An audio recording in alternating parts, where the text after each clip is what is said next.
Now students, let's move on to the next question. That is question number 6. In question number 6, we have a triangle ABE and ACD. They are congruent. Diagram is given in NCERT. Draw diagram. ABE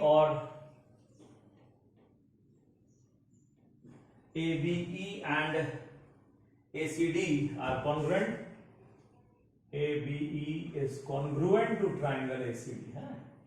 congruent word आया है, ध्यान देना जरा. Congruency में क्या होता है? Opposite angles बराबर होते हैं, करस्पॉन्डिंग एंगल्स बराबर होते हैं, करस्पॉन्डिंग साइड्स इक्वल होती हैं. और हमें प्रूफ क्या करना है? हमें ADE और ABC को सिमिलर प्रूफ करना है ना? इस वाले को और बड़े वाले को हमें सिमिलर प्रूफ करना है. अब देखिए कैसे सिमिलर करते हैं इसको. ट्रायंगल कॉन्ग्रुएंट है तो AB और AC बराबर होंगी. AB और AC बराबर होंगी अगर ट्रायंगल कॉन्ग्रुएंट है तो. अच्छा, ट्रायंगल कॉन्ग्रुएंट है तो AE और AD भी बराबर होंगी.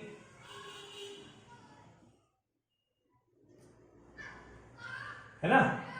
तो ट्रायंगल कॉन्ग्रुएंट है तो AD और AE भी बराबर होंगी. क्यों? सिंप्लिसिटी से. तो AB का AD के साथ रेशियो और AC का AE के साथ रेशियो बराबर हुआ. AB का AD के साथ रेशियो और AC का AE के साथ रेशियो बराबर हो गया. तो AB किसकी साइड है? बड़े ट्रायंगल की साइड है. और AD किसकी साइड है? छोटे वाले की साइड है. AC किसकी साइड है? बड़े वाले की साइड है. और AE किसकी साइड है? छोटे वाले की साइड है. तो ट्रायंगल, अच्छा, और इनके बीच का एंगल A जो है वो कॉमन है. एंगल A कैसा है? कॉमन है. ये क्यों लिखा मालूम है ना? सिंप्लिसिटी से लिख दिया. क्यों? क्योंकि ट्रायंगल कॉन्ग्रुएंट दिए हैं अपन को, तो ये लिख सकते हैं.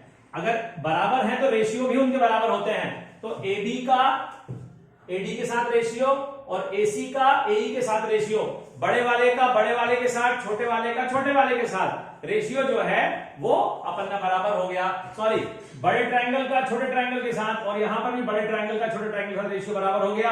उनके बीच का एंगल एक कॉमन है. तो ट्रायंगल ABAC में ABC और ADE सिमिलर हो गया बाय साइड एंगल साइड. ये ऐसे करना है. छोटा सवाल है, सिंपल सवाल है. चलिए आगे बढ़ते हैं और क्वेश्चन नंबर 7 पर पहुंचते हैं. 7 का भी फिगर हमारी बुक में दिया हुआ है. बड़ा ही सरल सा सवाल है, लेकिन सरल सवाल के साथ साथ ऐसा सवाल है जो हमें बहुत सारी कंडीशंस को समझने पर मजबूर कर देता है, जो हमें बताता है कि ट्रायंगल्स को कैसे सिमिलर करा जाता है. और यहां पर हमारे पास में CAB ट्रायंगल है. A से एल्टीट्यूड डाला है, एक एल्टीट्यूड A से डाल दिया और एक एल्टीट्यूड C से डाल दिया. इस प्रकार से. और हमसे पूछा गया है कि क्या ट्रायंगल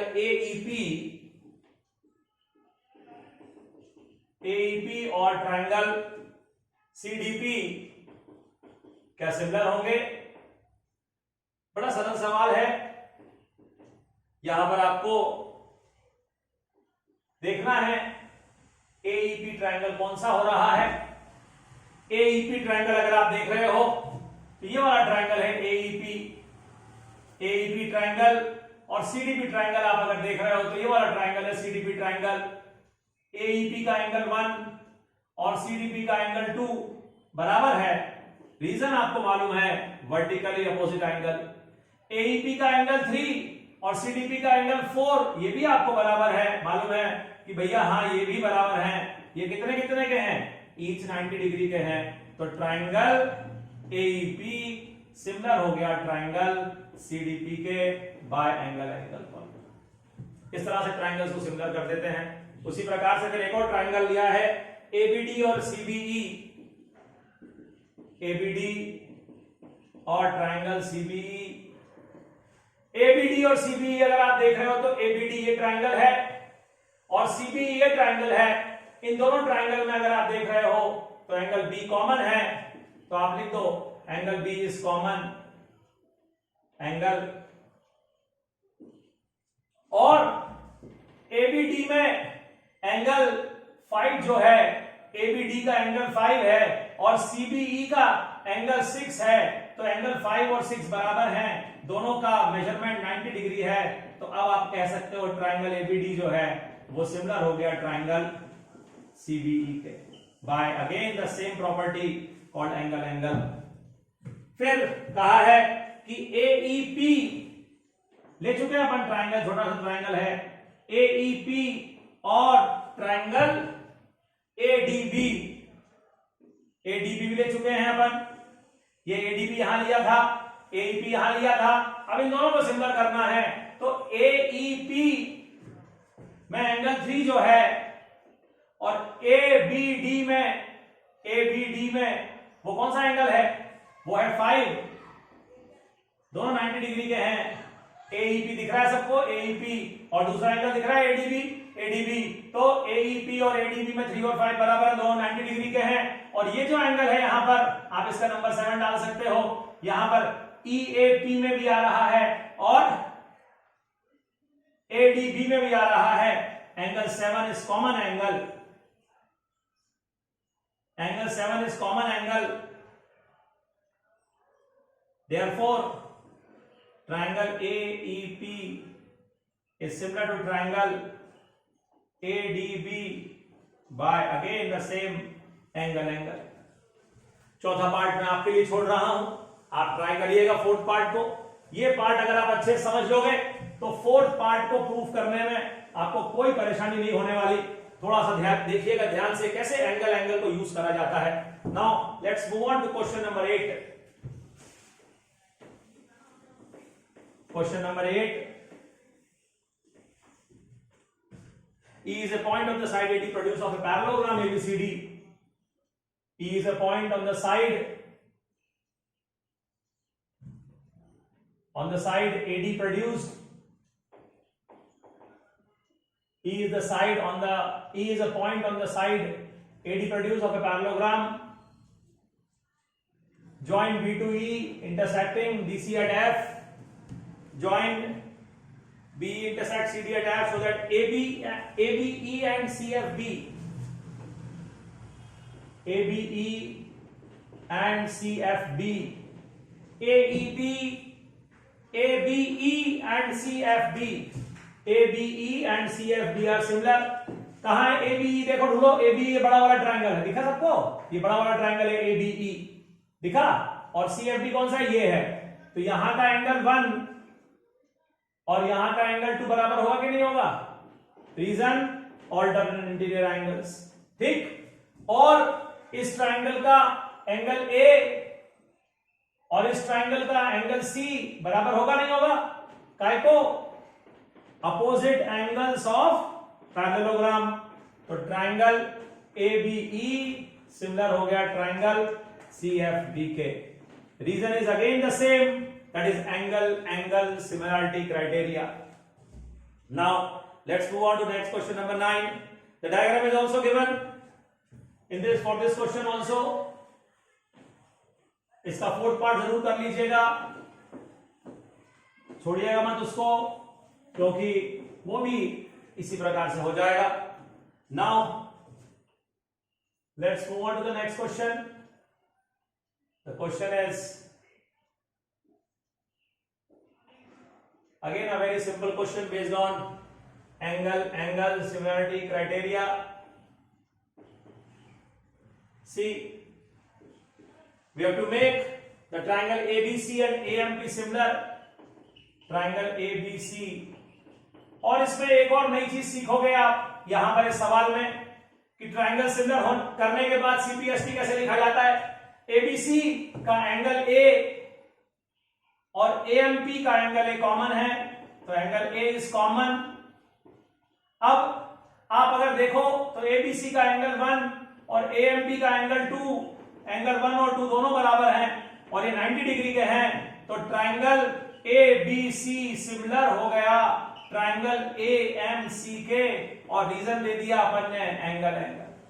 तो जब ये ट्रायंगल सिमिलर हो जाते हैं तो AB upon AM BC upon CM, ये देखो देख देख के लिख रहा हूं मैं, AB अपॉन AM, फिर BC अपॉन CM और फिर AC अपॉन, अब AC अपॉन इस थोड़ा लिखेंगे, कोई गड़बड़ हो गई, AMC, AMP है ये, C नहीं है, AMP है ना, वही मैंने कहा, देखो पता चल जाता है, गड़बड़ हो जाती तो पता चल जाता है तुमको। तो AB upon AM, BC upon PM, BC upon PM और AC अपॉन AP, ये लिख लिया अपन ने कहा से CPST से। जब ट्राइंगल सिमिलर हो जाते हैं तो उनकी करस्पॉन्डिंग साइड्स क्या हो जाएंगी, प्रोपोर्शनल हो जाएंगी।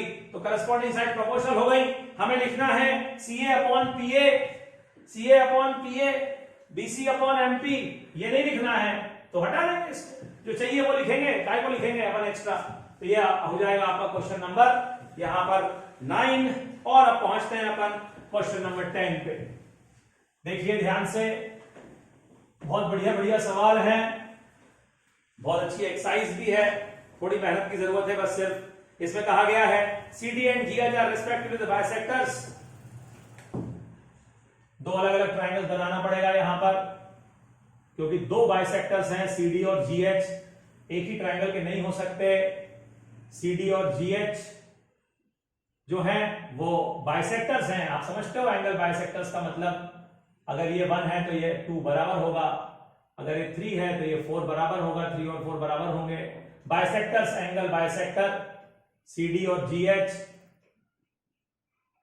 और एक चीज और कही गई है, CD and GH are the bisectors of angles such that D and H lie on the side AB and FE of triangle ABC and EFG respectively. If triangle ABC is similar to FEG, देखो भाई ये बड़ा अच्छा सवाल है, ABC और FEG similar हैं क्या? ABC और FEG सिमिलर बताए गए हैं, FEG नहीं होता, ज्यादातर EFG होता है, ABC और EFG होता है, ABC और PQR होता है, ABC और XYZ होता है, ये पढ़ा है ना अपन ने तो ऐसा। लेकिन इस सवाल को ध्यान से देखिए, इस सवाल में आपको उसने कहा है ABC और FEG सिमिलर है, ABC और FEG, EFG नहीं बोल रहा है वो, ठीक। तो जब डायग्राम बनाओ तो बड़े ध्यान से बनाना डायग्राम। ABC तो यहां लिख लेना, जैसे यहां पर आपने A लिख दिया, यहां पर B लिख दिया, बढ़िया है। लेकिन अगर आपने यहां G लिखा है, यहां पर G लिखा है, तो यहां पर क्या लिखना चाहिए आपको? F लिखना चाहिए। यहां पर क्या लिखना चाहिए आपको? यहां पर आपको E लिखना चाहिए, तब जाकर के आप देखो फिगर ध्यान से। अब आप देख लो फिगर, ABC FEG बन रहा है, ऐसा करस्पॉन्डिंगली मैच होना चाहिए, तब सवाल आसान होगा आपका, नहीं तो सवाल नहीं आसान होने वाला, ठीक। चलो ये दिया हमें सिमिलर है, तो अगर ये सिमिलर है तो एंगल C जो है वो एंगल G के बराबर होगा, बोलो यस, क्योंकि ट्राइंगल ABC जो है वो सिमिलर है ट्राइंगल FEG के। अगर C और G बराबर है तो हाफ ऑफ C और हाफ ऑफ G भी बराबर होगा। हाफ ऑफ C कौन है? एंगल 1 है। हाफ ऑफ G कौन है? एंगल 3 है। ऐसा इसीलिए है क्योंकि CD and GH bisects angle C and angle G respectively. ये लिख दिया करो, रीजन जरूर लिखना है। तो एंगल 1 3 के बराबर हो गया। और क्या एंगल A जो है वो F के बराबर है? हाँ है, क्योंकि ट्राइंगल ABC जो है भैया वो सिमिलर है ट्राइंगल FEG के। ट्राइंगल ABC और FEG सिमिलर हैं, इसीलिए A काय के बराबर होगा? A F के बराबर होगा। अब A F के बराबर हो गया और 1 2 के बराबर 1 3 के बराबर हो गया, तो क्या ट्राइंगल्स हमारे सिमिलर नहीं हो गए?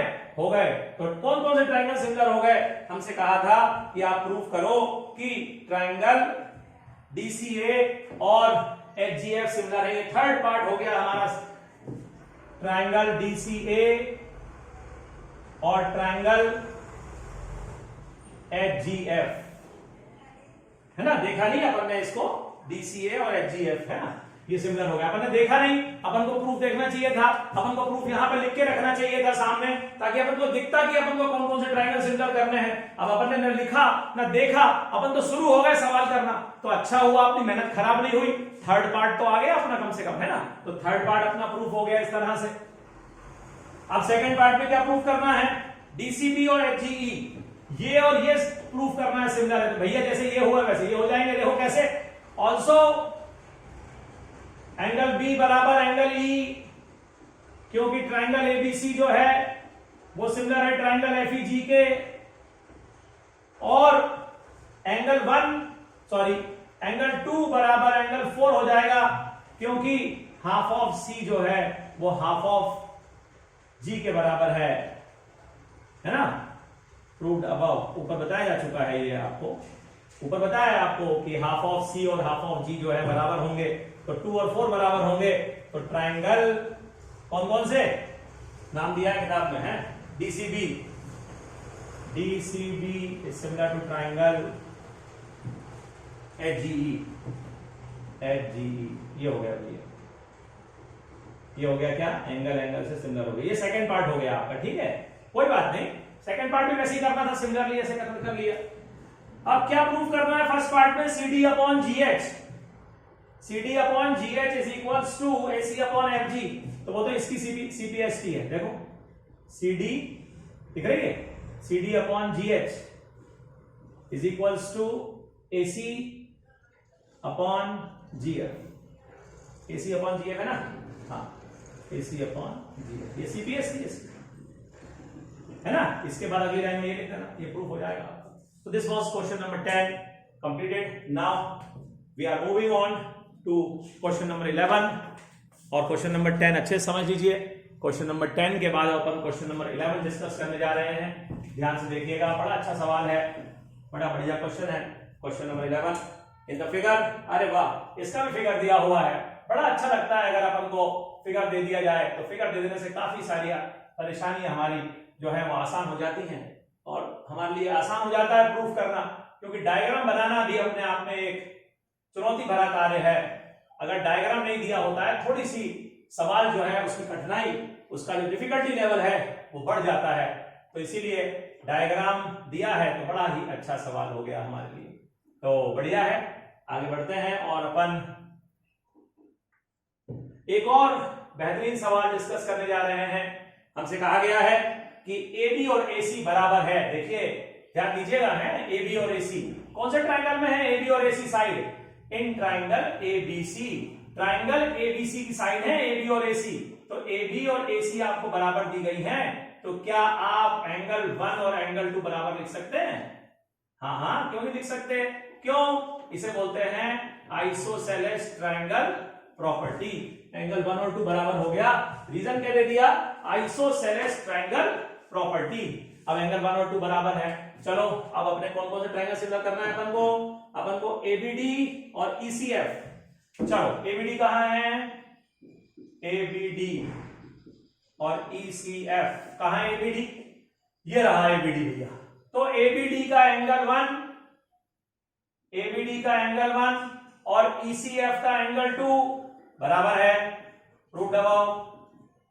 ABD का एंगल 3, देखो ABD का एंगल 3 और ECF का एंगल 4 बराबर है, बोलो काई के लिए, ईच 90 डिग्री, बढ़िया है, हो गया triangle similar. ABD is similar to triangle ECF by angle. इतने सरल सवाल हैं ये सारे के सारे, कठिन बिल्कुल नहीं है, बस सिर्फ आपको ध्यान रखना है, आपको ये ध्यान रखना है कि क्या प्रूफ करना है, क्या गिवन है, ट्राइंगल कैसे सेलेक्ट हो जाएगा, ट्राइंगल सेलेक्ट हो गया तो अपना सवाल भी हो जाएगा, इस तरह से हम इसे करेंगे। तो let's move on to a very important question, question number 12, ध्यान से देखिएगा सब लोग, अच्छे से समझिएगा। वो कह रहा है side AB, BC and the median AD of triangle ABC are respectively proportional. Side AB, BC and the median AD are respectively proportional to the side PQ, QR and the median PM of triangle PQR. Then prove that ABC is similar to triangle PQR. हमें proof करना है triangle ABC और triangle PQR similar होंगे, हमें इन दोनों triangles को similar बताना है। तो सबसे पहले गिवन कंडीशन लिख लें अपन, क्या कहा है, AB का रेशियो PQ के साथ, ठीक है, AB का रेशियो PQ के साथ बीसी का रेशियो क्यूआर के साथ और एडी का रेशियो पीएम के साथ बराबर, ये गिवन है आपको। अच्छा ये बताओ, एडी अगर मीडियन है तो डी कौन हुआ? एडी अगर मीडियन है तो डी कौन हुआ है?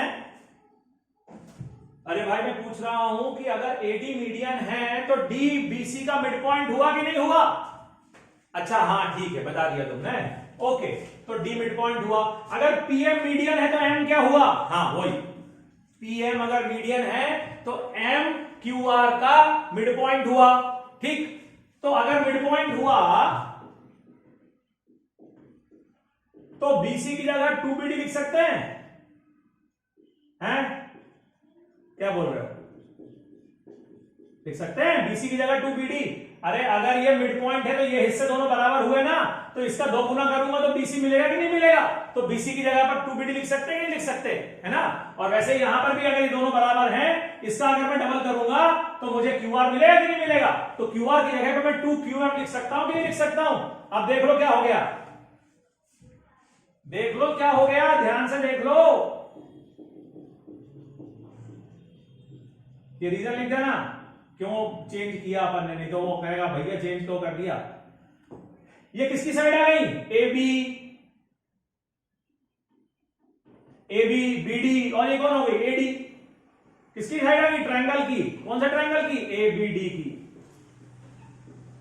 PQ QM PM किसकी साइड आ गई? ट्रायंगल PQM की। तो एंगल B और Q क्या हो गए भैया? एंगल B और Q क्या हो गए? बराबर हो गए। B और Q बराबर हो गए। अब आप ले लो ट्रायंगल कौन कौन से आपके जो प्रूव करने हैं, ट्रायंगल ABC और ट्रायंगल PQR। बोलो, AB का BC के साथ, नहीं सॉरी, AB का PQ के साथ, BC का QR के साथ रेशियो बराबर है, गिवन है, ये अपन को दिया हुआ था भैया, देख लो ये लिखा हुआ है, गिवन है। और इन दोनों के बीच का एंगल B और PQR के बीच का एंगल Q बराबर हो गया, प्रूव अबव, ऊपर प्रूफ करा है, ये देखो। तो ट्रायंगल ABC सिमिलर हो गया ट्रायंगल PQR के बाय साइड एंगल साइड। ऐसे हमने इन ट्रायंगल्स को सिमिलर कर दिया। बेहद इंपॉर्टेंट सवाल एक्सरसाइज का, एग्जामिनेशन में आने की भरपूर संभावनाएं हैं, तो अच्छे से इसको कर लीजिए, बढ़िया तरीके से समझ लीजिए इस सवाल को। चलिए आगे बढ़ते हैं और एक और बेहतरीन सवाल। D is a point on the side BC of triangle ABC such that BAC is equals to D is a point on the side D is a point on the side BC of triangle ABC such that BAC, this angle is equal to ADC. BAC is equals to ADC, ये angle बराबर है। आपको बताना है कि triangles ABC और triangle, नहीं sorry, हमें प्रूफ करना है। अब देखो नई चीज आ गई, हमें क्या प्रूफ करना है? CA square is equals to CBCD। पहले ये समझ लो भैया, CA square is equal to CBCD proof करना है, तो कौन से ट्रायंगल्स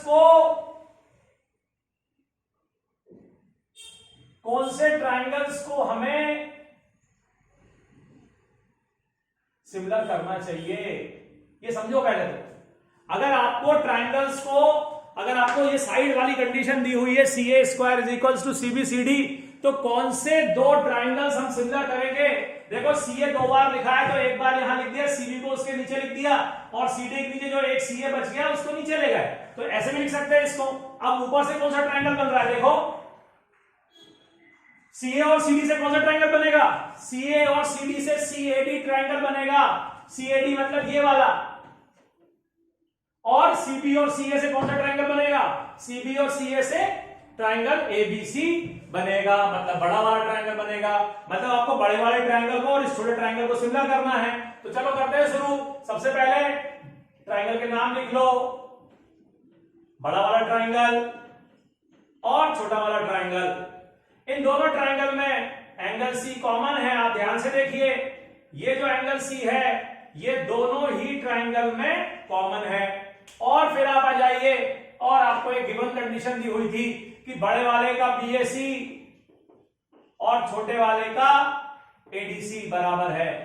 ये गिवन है आपको, क्वेश्चन आपको दिया हुआ था। तो अब ट्राइंगल के नाम लिखे जाए, चलिए सी वर्टेक्स है तो दोनों में सी तो लिखे लेंगे। अब यहां पर ए वर्टेक्स आ रहा है और यहां पर डी आ रहा है, तो यहां पर ए लिख लेंगे, यहां पर डी लिख लेंगे, ठीक है। ध्यान समझिएगा भैया, ध्यान से समझोगे तो आएगा समझ में, नहीं तो आपको नहीं आएगा। सी कॉमन वर्टेक्स था इसीलिए लिख दिया सी दोनों जगह। यहां का वर्टेक्स ए है, यहां का वर्टेक्स डी है। वर्टेक्स हमेशा बीच का अल्फाबेट होता है, तो यहां का ए है, यहां का डी है। अब बी ए सी में कौन बचा? बी बचा। और यहां कौन बचा? सी डी ए में ए बचा। तो ट्राइंगल सिमिलर हो गए बाय एंगल एंगल। और हम लिख सकते हैं C A upon C D, C A upon C D is equal to C B upon C A. ये हो गया CBCD. C A upon C B, C A upon C B is equal to C D upon C A. तो क्या आ गया? Cross multiply करेंगे, C A square is equal to C B C D. बहुत important सवाल, ये वाला भी सवाल बेहद इंपॉर्टेंट है। तो ये हो गया अपना क्वेश्चन नंबर 12, 13। अब अगले 3 सवाल जो हैं वो अपन अगले वीडियो में डिस्कस करेंगे, या इसी में कर लें, हैं? 26 मिनट हो गए, चलो ठीक है इसी में कर लेते हैं, हो जाएगा। तो ये आप इसको अच्छे से समझ लीजिए। एक सवाल और अब हम करने जा रहे हैं, उसको देखिए, वो भी बहुत इंपॉर्टेंट सवाल है, एग्जाम में कई बार पूछा गया है। और खासकर आप देख लीजिएगा जरा लैंग्वेज, 2 सवाल मैं आपको मार्क करवा रहा हूं, उन दोनों सवालों की लैंग्वेज समझ लीजिएगा। सवाल नंबर 12, सवाल नंबर 12 और सवाल नंबर 14, दोनों की लैंग्वेज बहुत मिलती जुलती है। 14 हम अभी करने जा रहे हैं, 12 हमने कर लिया है। क्या डिफरेंस है दोनों में, वो आप सवाल को जब प्रूफ करेंगे तो समझ में आएगा। Side AB and AC and the median AD, side AB, AC and the median AD of triangle ABC are respectively proportional to the side PQ, PR and the median PM.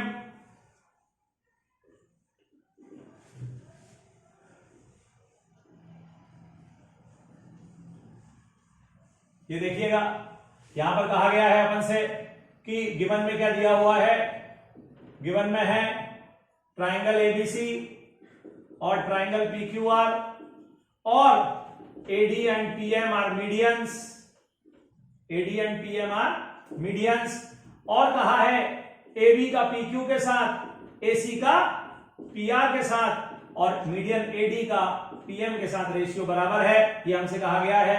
इस सवाल में बड़ी अनोखी सी बात करनी है, हमें एक कंस्ट्रक्शन करना है, produce AD to E such that AD is equals to DE, join E to C, and similarly produce for the other triangle, produce PM to S such that PM is equals to MS, join S to R.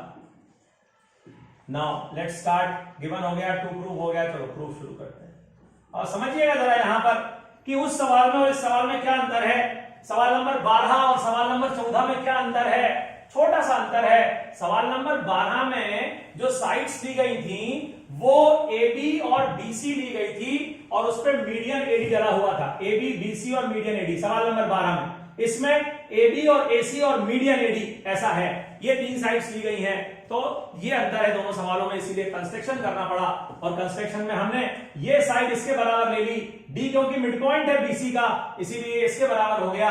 तो ये triangle जो है वो हमने कहा कि congruent हो गए। कैसे? In triangle ADB and triangle DCE, angle 1 बराबर एंगल 2, AD बराबर DE और DB बराबर BC, DB बराबर DC। तो triangle ADB is congruent to triangle EDC by side angle side, and by CPCT we can write AB is equals to CE। By CP/CT। जिस प्रकार से AB और CE को बराबर किया है, जिस प्रकार से AB और CE को बराबर किया है, उसी प्रकार से हम यहां पर अगर काम करेंगे तो PQ और SR भी बराबर हो जाएंगे। इसका प्रूफ लिखने की जरूरत नहीं है, डायरेक्टली कर सकते हो। तो अब अपन आते हैं कहां पर, अब अपन आते हैं अपने गिवन पर, क्योंकि अपनी साइड्स बराबर आ गई हैं, PQ SR के बराबर आ रहा है और AB जो था वो CE के बराबर आ गया। तो चलो शुरू करते हैं। गिवन कंडीशन, एज पर given condition AB upon PQ is equal to AC upon PR is equals to AD upon PM। AB की जगह पे क्या लिखेंगे, CE लिख देते हैं, PQ की जगह क्या लिख दें, SR लिख देते हैं। AC PR में कोई परिवर्तन नहीं करना है। AD को मैंने 2AD लिख दिया और PM को मैंने 2PM लिख दिया। अब आप कहोगे सर ऐसा क्यों करा आपने, क्या जरूरत थी आपको ऐसा लिखने की, 2 क्यों मल्टीप्लाई करा? अरे भाई वहां पर हाफ क्यों मल्टीप्लाई किया था सवाल नंबर 12 में? कारण ये रहता है ट्रायंगल मिलना चाहिए हमको। जैसे यहां पर CE मिला मुझे, देखो CE मुझे मिला, मुझे यहां पर SR मिल गया, CE SR मिल गया, AC मिल गया मुझे और PR मिल गया मुझे। तो ये ट्रायंगल कैसे कंप्लीट होगा? जब मुझे EC और AC मिला तो AE भी तो चाहिए। अरे भाई EC और AC मिल गया, AE नहीं मिला, तो ट्रायंगल कैसे बनेगा पूरा? तो ट्रायंगल बनाने के लिए मैंने क्या करा, AD का डबल कर दिया, क्योंकि जितना AD यहां पर है उतना ही AD यहां पर है, दोनों बराबर है ये, इसीलिए AD का डबल कर दूंगा। तो उसकी जगह पे क्या लिख सकता हूं मैं, उसकी जगह पे लिख सकता हूं AE अपॉन PS। ऐसे PM का डबल क्या हो जाएगा, PS। अब इससे ट्रायंगल क्या बना, ट्रायंगल बना AEC। ठीक है, कैसे लिखा, चलो इसके हिसाब से लिखता हूं, है ना। C कॉमन लिख लिया पहले, दोनों में है C, यहां पर भी है यहां पर भी है, फिर E लिख लिया, फिर A लिख लिया। अब यहां देख लो कॉमन क्या है, पहले कॉमन लिख रहा है ना, पहले कॉमन लिखा था मैंने, यहां कॉमन कौन है, R है, फिर S है और फिर P है, बाय साइड साइड साइड। तो ऐसा करके मैंने अपना एंगल नंबर 3 और एंगल नंबर 4 बराबर कर दिया। जब मैंने ट्रायंगल सिमिलर हो गए तो CPST से मैंने एंगल 3 और एंगल 4 को बराबर कर दिया। ये 3 हो गया, ये 4 हो गया। एंगल 3 और 4 बराबर हो गए तो मैं ये कहूंगा कि सिमिलरली एंगल 5 और एंगल 6 भी बराबर हो जाएंगे।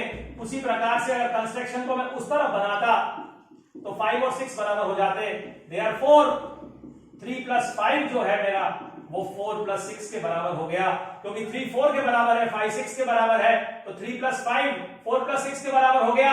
3 + 5 एंगल A है और 4 + 6 एंगल P है, ये मैंने बराबर कर दिया। अब आखिरी लाइन, ट्रायंगल ABC और ट्रायंगल PQR ले लो।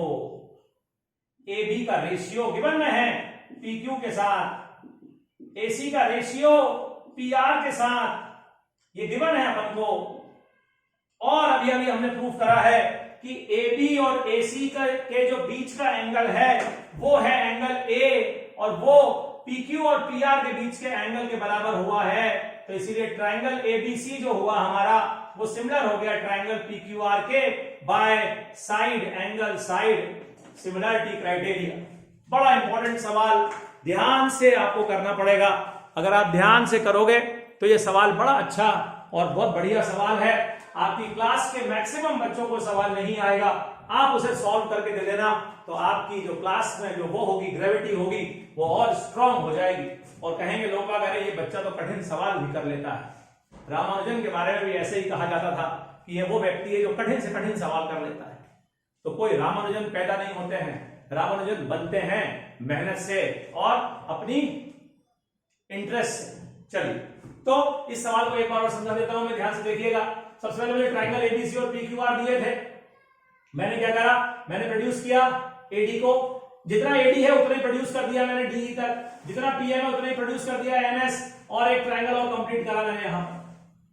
फिर मैंने ट्रायंगल्स को कॉन्ग्रुएंट करे साइड एंगल साइड से, सिर्फ इसी को इस पे ही काम कर रहा हूं मैं। और ABCE के बराबर हो गया, ABCE के बराबर हो गया, उसी प्रकार से PQ भी SR के बराबर हो जाएगा। अब जो गिवन कंडीशन थी वो लिखी मैंने, ये इंपॉर्टेंट पॉइंट है। गिवन कंडीशन में मैंने एडी का डबल कर दिया। एडी का डबल क्यों कर दिया? एडी का डबल सिर्फ इसीलिए कर दिया क्योंकि मेरे को ट्राइंगल जो मिल रहा था वो एसी और सीई की साइड मिल रही थी, एई नहीं मिल रही थी। तो एसी और सीई मिलेगी और एई नहीं मिलेगी तो ट्राइंगल कैसे पूरा होगा? तो एडी का डबल कर दूं अगर मैं तो मुझे एई मिल जाएगी। तो मैंने एडी का डबल कर दिया, साथ में पीएम का भी डबल कर दिया, तो एई और पीएस मिल गए। ट्राइंगल सिमिलर हो गए, 3 और 4 बराबर हो गया, 5 और 6 भी सिमिलरली बराबर लिख दिया। जब जोड़ देंगे तो एंगल ए और एंगल पी बराबर हो जाएगा, बस खत्म। एंगल ए और पी बराबर हुआ तो ट्राइंगल में जो गिवन है, क्वेश्चन में जो गिवन है वो क्या कहा है कि ए बी का पी क्यू के साथ रेशियो एसी का पीआर के साथ रेशियो बराबर दिया हुआ है क्वेश्चन में पहले से ही हमें, और उनके बीच के एंगल ए और पी हमने बराबर कर दिए। तो साइड एंगल साइड से हमारे ट्राइंगल्स सिमिलर हो गए। बेहतरीन सवाल, इंपॉर्टेंट सवाल, 2 बार 3 बार आप जितने बार हो सके आप इसे करिएगा। बड़ा अच्छा सवाल है, आखिरी का है एक्सरसाइज का, तो थोड़ा सा प्रैक्टिस ज्यादा मांगता है। इंपॉर्टेंट क्वेश्चन है और सबसे बढ़िया एक्सरसाइज है, पूरे सिमिलर ट्रायंगल की सबसे बढ़िया एक्सरसाइज है ये। इस पर मेहनत हो गई अगर तो सारी एक्सरसाइजेस आपको जितनी भी हैं वो समझ आएंगी। सरल एक्सरसाइज है वो, बाकी की तो चलिए let's move on to the next. It is given that a vertical pole of length 6 meter cast a shadow 4 meter long.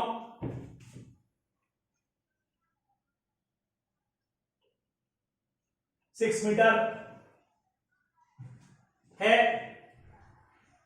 पोल और वो 4 मीटर का शेडो कास्ट करता है। ठीक उसी वक्त at the same time 28 at the same time a tower cast a shadow of 28 meter long. उसी वक्त एक टॉवर जो है वो 28 मीटर का शेडो कास्ट कर रहा है। उसी टाइम क्यों लिखा है? उसी टाइम ये वर्ड क्यों लिखा है वहां पर? Eight the same time, at the same time word क्यों लिखा है ये समझिए। यही पूरा मीनिंग लिखा है यहां पर। Vertical pole of length 6 meter cast a shadow 4 meter long on the ground at the same time, at the same time a tower cast a shadow of 28 meter long. एक और शेडो है उसके उसी समय एक टॉवर जो है वो 28 मीटर लंबी शेडो बनाता है। ये उसी समय से लिखने का तात्पर्य है कि सन्स एलिवेशन सेम होगा। एक ही टाइम पर अगर आप 2 ऑब्जेक्ट के शेडो देखोगे तो उसके जो सन का एलिवेशन है उनके ऊपर एक ही वक्त में हर ऑब्जेक्ट पे इक्वल एलिवेशन के साथ जो सूरज है वो अपनी किरणों को डालता है। इक्वल एलिवेशन होता है, ये नहीं कि किसी को ज्यादा गर्मी लगेगी किसी को कम गर्मी लगेगी। Elevation must be same at the same time. तो अगर हम कहें यहां पर ये दोनों ट्राइंगल सिमिलर हैं तो गलत तो नहीं होगा। एंगल 1 किसके बराबर? एंगल 1 एंगल 2 के बराबर। एंगल 3 क्योंकि वर्टिकल कहा है, सवाल में कहा है वर्टिकल पोल है, वर्टिकल टॉवर है, सीधे खड़े हैं ग्राउंड पर। अगर सीधे खड़े हैं तो एंगल कितने का बनाएंगे? 90 डिग्री का बनाएंगे। इसीलिए एंगल 3 और एंगल 4 बराबर हो गए। जब ट्राइंगल सिमिलर हो गए तो 6/h is equals to 4/28। CPST से 6/h इज इक्वल्स टू 4/28 और ये हो जाएगा 7h is equals to 42 meter. ये सीपीएसटी से लिख देना। ट्राइंगल्स को पहले सिमिलर कर देना है क्योंकि एंगल 1 काय के बराबर है एंगल 2 के, एंगल 3 एंगल 4 के बराबर है 90 डिग्री। ये क्यों है? Sun's elevation, this is the sun's elevation. Okay, now the next question will be we have okay थोड़ा सा डिस्टर्बेंस होगा साथ में, क्या करें? एक और सवाल, बस आखिरी सवाल मैं आपको बता रहा हूं। आखिरी सवाल देख लीजिए, लास्ट क्वेश्चन है, उसके बाद अपन अगला वीडियो बनाएंगे। AD and PM are the medians of triangle ABC and PQR। AD और PM जो हैं वो मीडियंस हैं। AD और PM they are the medians. AD and PM are the medians of triangle ABC and triangle PQR. AD and PM are the medians of triangle ABC and triangle PQR respectively, where the triangles are similar. It is given that triangle ABC is similar to triangle PQR.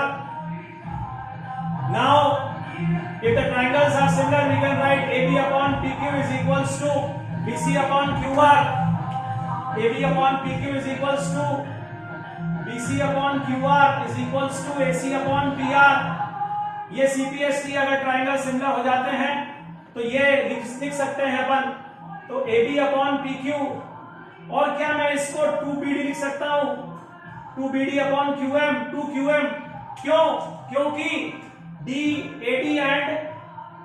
AD and PM are medians, AD and PM are medians. तो मैं BC की जगह 2BD लिख सकता हूं और इसकी जगह 2QM लिख सकता हूं।